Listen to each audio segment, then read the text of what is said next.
Yeah. Oh no, that's what they're doing at like Deja Vu and all those other clubs too. That's why they don't even let the girls at Deja Vu touch that lap dance money. And like some of the clubs, they have the booth where the money goes right into the booth. The girls aren't allowed to touch it because that's the club's money. Mm-hmm. Yeah. Because it's the club's service. Right. I can And personally Cheetah, vouch for that. Yeah. yeah, and Cheetah's tried to make us feel like they were the good guy by the fact that they didn't take all of that money and they were just giving us a percentage of it by, like you said before, they would take the first four dances, which they raised the price of dances finally, and Mm-hmm. to 25 just so they could take $15 and give the girls 10. But the first four, they took the whole thing. So it's kind of Okay, like, yeah, it's sorry. crazy. So the first four, they would take all your money for the lap Mhm. Yep. dances. So you basically did 4 lap dances for free. Mhm. Yeah. Yep. Okay. And then for every dance after that, they took $15. So you were only making $10 on every lap dance. On top Yep. of that, you were required to do mandatory. You had to do tip out, but they didn't call it mandatory. But we all know if you don't tip out in the strip Right. club, you get shit for it. Yeah, and Yep. so basically, girls that did the most lap dances got the best shifts, the most shifts. Our shifts were also started off in tiers. I used to work like 4 or 5 nights a week, definitely every Friday and Saturday, and basically we worked from like 8 o'clock or 9 o'clock to 2 a.m. Now we are only doing like some girls would only get like 2 or 3 hour shifts. Barely anybody ever got like a full 5 hour shift, and we barely got any days after that. And they tried to make it seem like that's what they had to do because now, like, they didn't want to do that, but they had to pay all of our minimum wage, and all this taxes, and that's why they had to take our lap dance money, and that's why they had to do that. So Yeah, and just so everybody knows, also this is a full alcohol bar.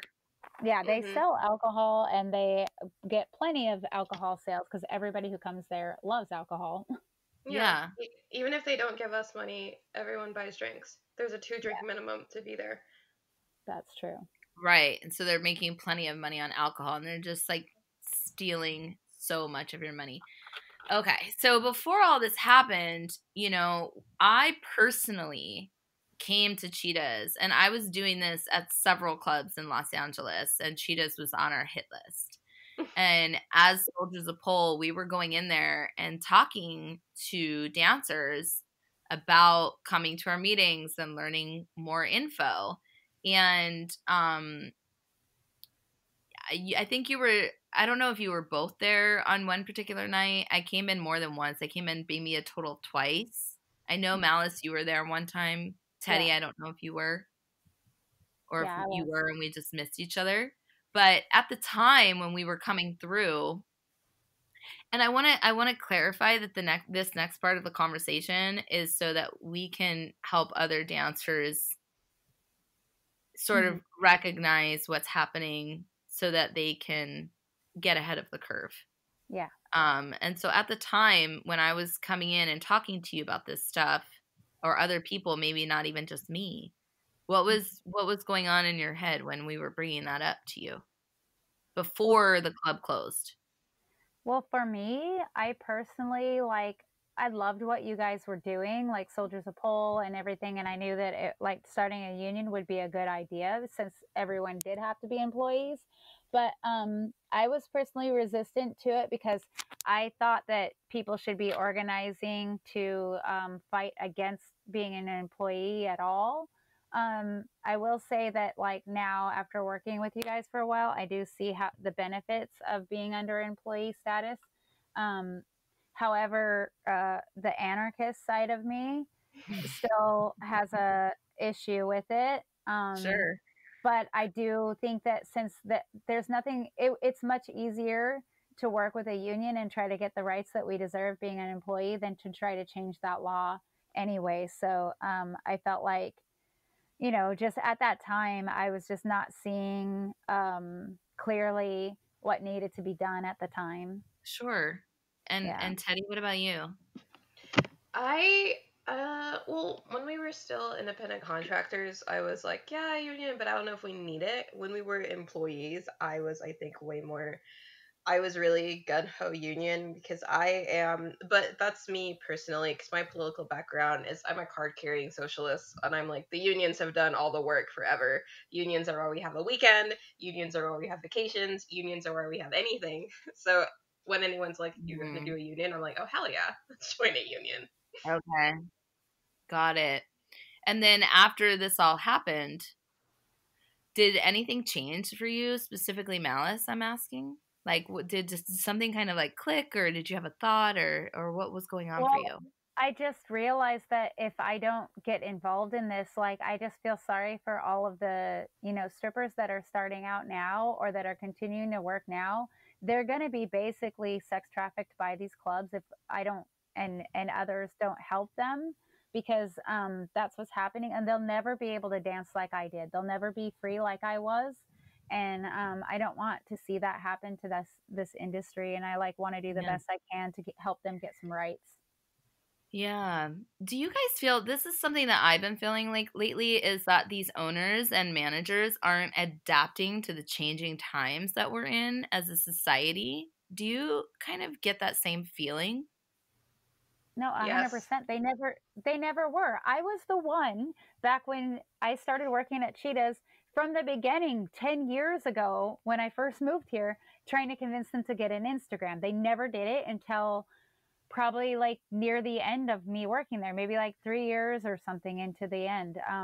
Like I was like, you need to be on Instagram, you need to have a website, you need to do social media, you need to be promoting yourself as a club to get customers in here. We don't, and Bobby kept telling me, no, I've been here 500 years and everybody knows about cheetahs. I'm like, those people died a long time ago. They need fresh blood. And I was like, you need to stop with this. Like, this is important. I was like, if minimum, you should have a big sign out in the front with your hours posted on it because when people drive by in the day, this place looks closed. And Mhm. like, also now with the coronavirus and like the things that are happening now, I feel like people need to even get more digital. And yeah, they're not seeing that and they're not adapting and they're not like thinking about the health of their workers. And I mean, honestly, a lot of the girls that I know that are still working out there also are not concerned about their own health, but like I want to support them and not judge them, but I definitely Yeah. feel like I worry for them. Yeah. Hmm. Yeah. And so, whew, Kayla, what about you after it all went down and like because you actually have impressed me so much recently because we don't know we never really knew each other before all this stuff started happening and then when I've been in some meetings with you and you're like, "Oh, I was just at this training," and you just start like spouting off all this like hella intelligent shit. Do you feel like you kind of got like charged up to learn more about like the laws and what we're going through and can you open up about that? Yeah, totally. I feel like even though I was like, yeah, this is an industry that can be exploitative and stuff happens, you feel like you're always in that point where you're like, but it hasn't happened to me, so it's not that bad.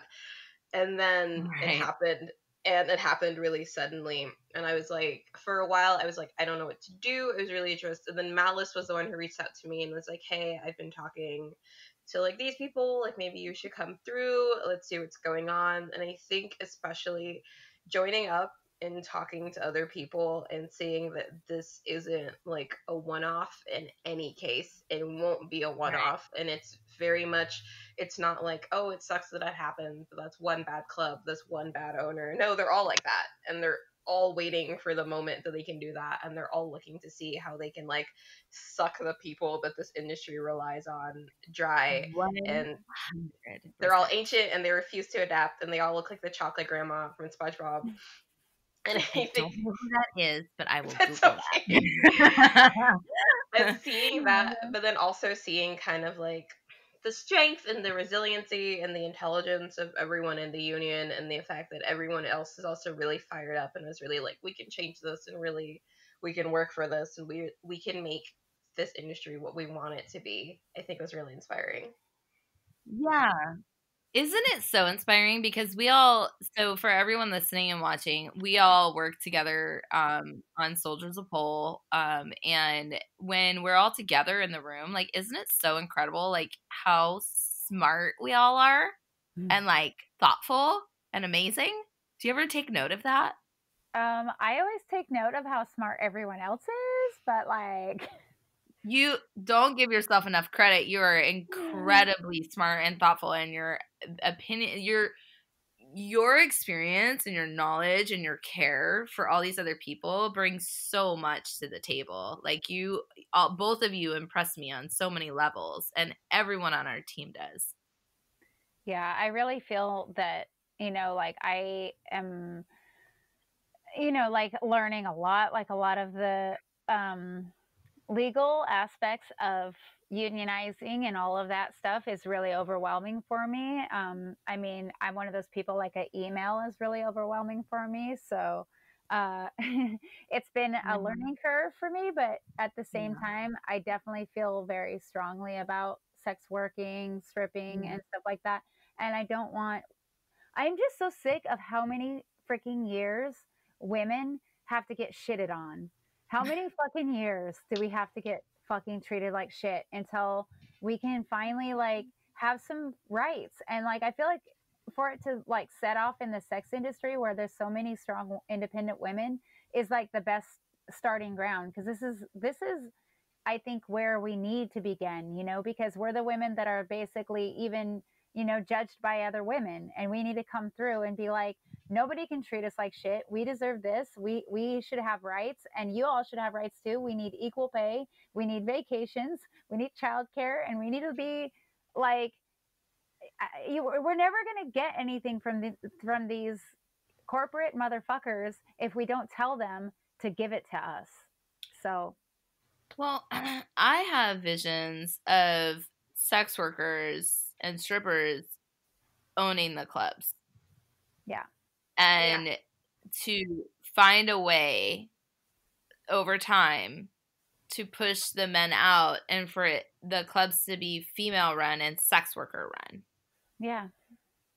Because we understand the people that are doing the work. And my vision is, and the way I see things, is everything trickles down from the top. And if the person at the top is understanding and really cares and really understands the workers that are providing the service, not the business itself doesn't provide the service, the workers provide.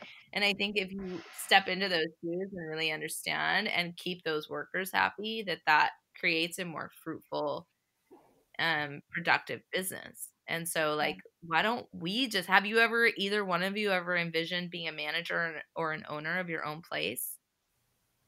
For years, the owner of Cheetahs kept promising that I would get to be the manager there.